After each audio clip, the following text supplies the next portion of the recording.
जामिया मिलिया जो दिल्ली में जहां से ये CAA का प्रोटेस्ट जारी हुआ, असल में तो सबसे पहला प्रोटेस्ट तो उस मुजाहिद आजम ने फाड़ा था लोकसभा के अंदर, जिनको हम और आप कहते हैं कि ये तो किसी और का एजेंट है। वो एजेंट नहीं है।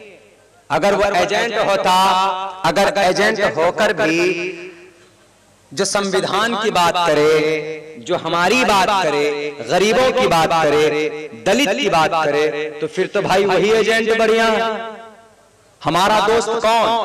70 साल वाली पार्टी हमारा दोस्त, 70 साल वाली पार्टी। आप समझ सकते हैं कौन है वो 70 साल वाली पार्टी, गांधी खानदान की पार्टी।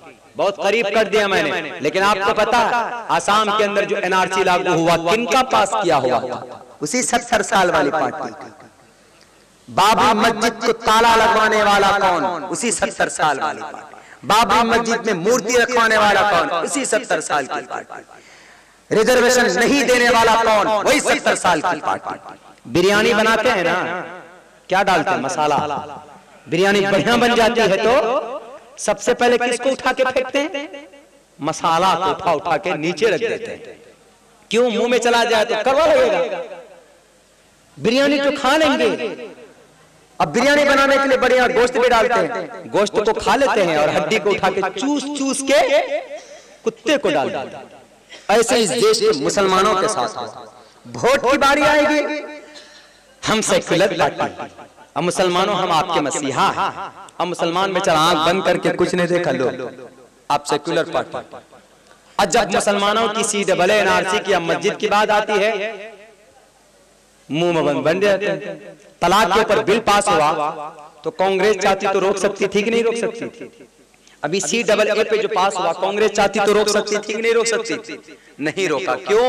क्योंकि जो बीजेपी चाहते हैं, देखिए मैं खुलकर बोल रहा हूं, क्योंकि कौम को दीन और दुनिया दोनों से वाकिफ कराना उलमा की जिम्मेदारी है।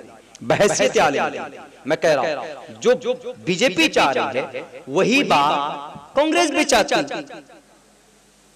अभी कहां गए सारे MP MLA? कहां गए? छत्ता पर चढ़ गए। मैदान में कौन है? अकेले टोपी वाला हैदराबाद का।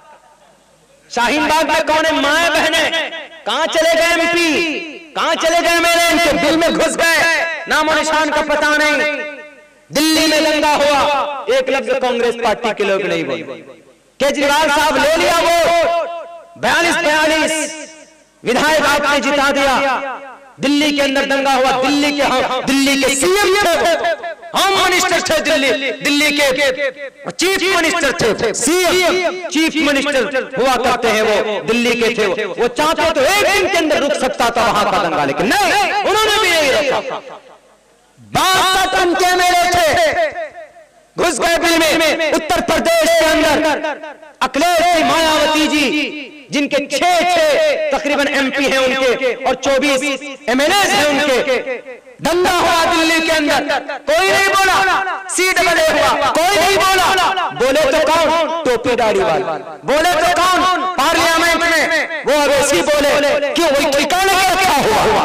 वोट हमारा तुम लो, क्यों बोलेगा अवैसी? उसको हमने कोई वोट दिया? अगर ऐसी बात है तो करो फैसला नहीं कि तुम अपने लो और हम इस देश के गरीब को, दलित को, मजदूर तबके के लोगों को लेकर हम इनकी बात करेंगे पार्लियामेंट के अंदर। तुम्हारे अंदर फिर ये भेदभाव नहीं होने चाहिए कि ये बीजेपी का एजेंट हुआ। ये तो अफवाह है कि बीजेपी का एजेंट। हमारा जो जिला है वहां पर MIM का एक फोटो कैंडिडेट नेता, फिर भी बीजेपी निकल गई। ये तो एक अफवाह नहीं। हर किसी का अपना कायद है, अपना भी आपको कायद बनाना। आप ये कहेंगे कि मौलाना इतने % में वो लोग हैं, हम लोग कम हैं, इसका मतलब फिर राजनीति को जानते नहीं। मध्य प्रदेश के अंदर एक सीट थी, एक सीट। देखिए राजनीति जानकारी देकर मैं अपनी जगह लूंगा। मध्य प्रदेश के अंदर एक सीट थी, किनके पास? मायावती जी के पास। वहां की जो सरकार बन रही थी कांग्रेस की, तो उन्होंने मायावती जी से कहा कि मायावती जी आइए हमारे साथ मिल जाइए। तो पता मायावती ने क्या कहा? एक सीट थी, सिर्फ एक सीट, ज्यादा नहीं, एक सीट। मायावती ने क्या कहा कि एक सीट हमारे पास है, हम क्यों जाएं तुम्हारे साथ? कहा क्यों? कहा हमारे कुछ शर्त है। एक सीट है तो शर्त लगाया, एक सीट थी तब न शर्त लगाया। उन्होंने कहा क्या शर्त? कहा जितने भी दलित हैं ना, चमार हैं, जितने भी दलित हैं, चमार हैं, इनके ऊपर जो केस है खत्म कर दो, हम तुमसे मिल जाए। उन्होंने कहा कि इतना बड़ा शर्त कैसे पूरी करेंगे? कहा नहीं करोगे इतना बड़ा शर्त पूरी तो एक सीट मेरे पास, मैं जा रहा हूं उनके पास जाऊंगे, उनका नंबर बढ़ जाएगा, सरकार बन जाएगी, तेरी गिर जाए। उन्होंने कहा नहीं वहां में चाहिए, आइए हम आपकी जरूरत पूरी कर रहे हैं। फौरन सारे दलित के ऊपर से केसेस हटवा दिया एक सीट की वजह से। खैर ये सूझ आपको आएगी, थोड़ा हम पिटेंगे लूटेंगे तब, ऐसे नहीं आएगी। आप समझिए कि आपका मसीहा कौन हो सकता। आप समझिए कि भाई आप अगर हैं इस जमीन के ऊपर, आप दुआ करते हैं इस कौम के लिए, इस धरती के लिए, तब भी हमें को मारने की बात, हमारी शरीयत पर पाबंदी, हमारी मस्जिद को लूटने की बात, इतनी तक तो ठीक थी। चलो भाई तलाक के ऊपर बैन लगा दे, चलो भाई मस्जिद हो गई, चलो मान लिया हमारी और मस्जिदें हैं। अब तो हमारी वजूद की बात है। एनआरसी उनमें पर्टिकुलर चुन कर टोपी दाढ़ी वाले का नाम नहीं CAA में, क्यों? अब तो हद हो गई मेरे भाइयों, नहीं ये नहीं चलेगा।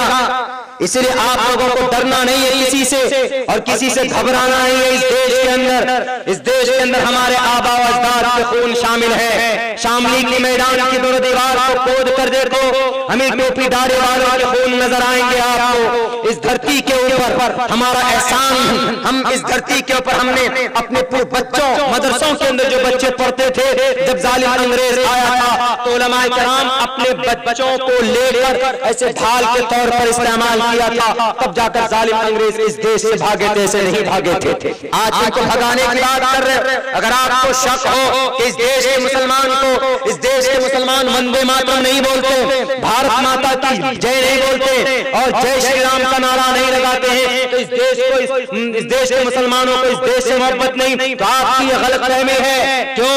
हम जब दुआ करते हैं, नमाज पढ़ते हैं, दुआ करते हैं, तो दुआ में भी हम अल्लाह से अपने देश के अमन की बात करते हैं। और जब हम नमाज पढ़ते हैं तो हमारी पेशानी कहां जाती है? इसी भारत माता की मट्टी पर जाकर झुकती है। इसका क्या पता चला कि हम 5 मरतबा दिन में 24 घंटे में 5 मरतबा इस देश की मट्टी को हम चूमते हैं, इस देश की मट्टी में हम सजदा करते हैं। यही नहीं, पैदा होते हैं अपने भारत की मट्टी पर और जब मरते हैं तो कहां जाते हैं? दुनिया के गद्दारों, आरएसएस बजरंग दल वालों, कहां जाते हैं? इसी जमीन पर, भारत किसी धरती पर कब्र खोद कर दफन हो जाते हैं, इसी मट्टी में चले जाते हैं। यानी ये बताने के लिए कि हिंदुस्तान, ए मेरी भारत माता, मैं तुझ में पैदा हुआ और तुझी में पला रहा और तेरे अंदर ही मैं समा रहा हूं, अपने आप को तेरे अंदर में मिटा दूंगा। इससे बड़ी देशभक्ति और क्या हो सकती? आप तो मरते हो, जलाकर राख कर देते हो, नदियों में बहा देते। हम मरते भी हैं तो अपने जिस्म को इसी मट्टी में दफन कर देते। क्यों? इस देश से हमें प्यार, इस देश से हमें मोहब्बत। हटाने की कोशिश करोगे तो कभी नहीं कर पाओ। तो मेरे भाइयों,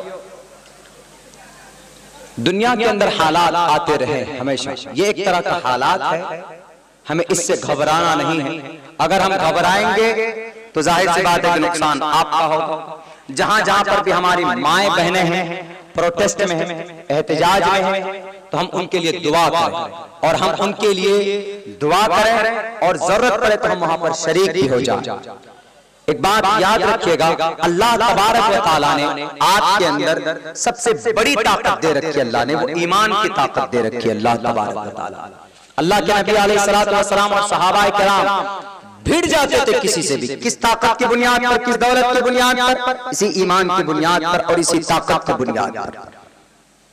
आज हमारा ईमान कमजोर हो चुका है। नबी पाक अलैहिस्सलातु वस्सलाम के पास एक वफद आया, बहुत बड़ा एक वफद आया। आप अलैहिस्सलाम थे नहीं, उनके चचा थे अबू तालिब, ख्वाजा अबू तालिब। उनके चचा से कहा कि मोहम्मद, ए चचा, ए अबू तालिब, तुम मोहम्मद को रोक लो, वो जो कलीमे की बात कर रहा है, वो जो इस्लाम की बात कर रहा है, तुम उनको रोक लो, जो नए शरीयत की बात कर रहा है। नबी पाक अलैहिस्सलातु वस्सलाम के कानों में खबर पहुंची, उनके चचा को यह भी कहा गया कि मोहम्मद को अगर दौलत चाहिए, मोहम्मद रसूलुल्लाह सल्लल्लाहु अलैहि वसल्लम को अगर औरत चाहिए, दौलत चाहिए, औरत चाहिए, कुर्सी चाहिए, तो हम देने के लिए तैयार हैं। लेकिन मोहम्मद से कहो कि वो बाज आ जाएं।